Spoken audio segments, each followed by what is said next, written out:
And if you are the type of person that gets bored easily, I don't think you could possibly get bored with clinical psychology, because honestly,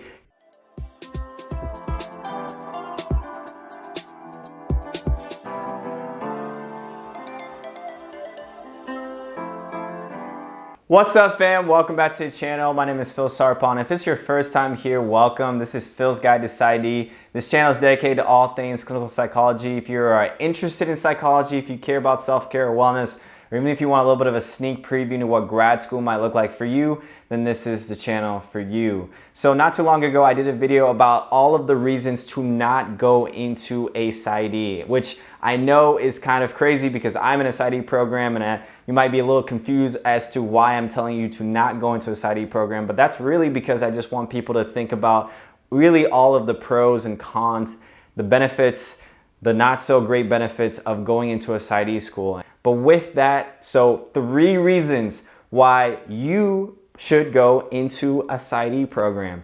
Number 1 is that it is a super diverse field. I also did a video not too long ago giving you guys 18 specialties of clinical psychology. That's kind of mind-blowing when you really think about all of the diverse options that are before anyone that has a PsyD or a PhD doctorate in clinical psychology. There are so many things that you can do, from teaching to research to specializing in different populations, community work, child and family and couple work, individual work, neuropsychology work, psychological assessments. I mean, there's so many things that you can do. And if you are the type of person that gets bored easily, I don't think you could possibly get bored with clinical psychology, because honestly, you could honestly just go from one focus to the other and specialize in a number of different things that you are specifically interested in. So that is definitely a good reason to go into a PsyD school, apply to clinical psychology, okay?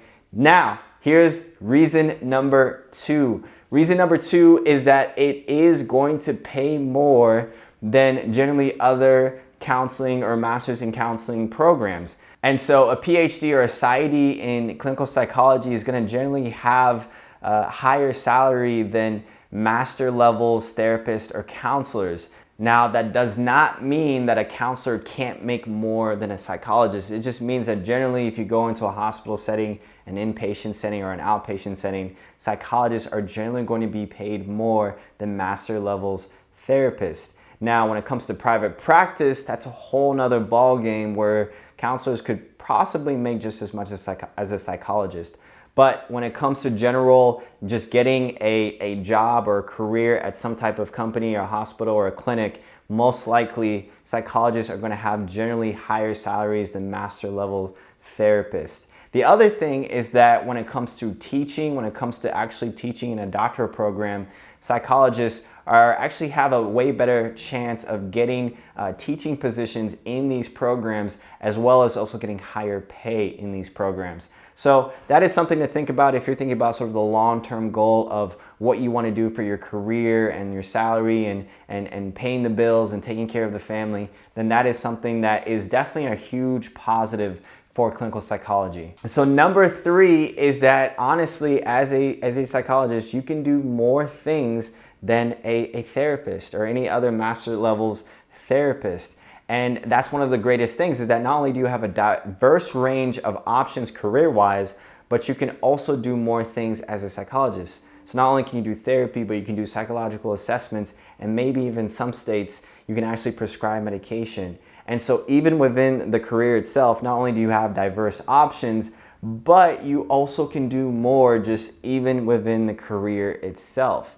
And so again, that gives you a lot of room for diversity, for variety, for a number of things that you can do in terms of helping someone's mental health and going over their whole treatment plan with that individual. And I think that's great, because if you are looking to really help people with their mental health, hopefully you want to help people as much as you can. So not only can you do therapy, but you can also do these other things that psychologists can do that can also benefit someone's treatment.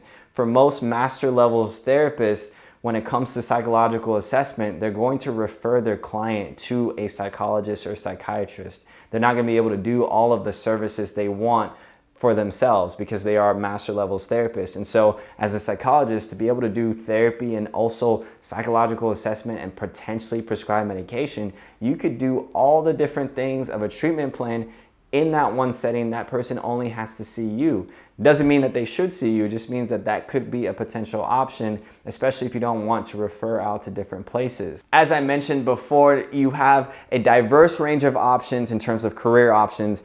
And then there is the higher salary. And then even as a psychologist, you can actually do way more than a master's levels therapist. Now, again, check out my video. If you watch this video, also check out my video for why not to be a psychologist, because as much as the pros and the benefits are awesome, it's also really important to be balanced out and to think about the cons and to think about the not so great benefits of going into psychology. All right. So if you can kind of weigh out the pros and cons on your own and do your own research and make the best decision for you, that's what's going to be best for you.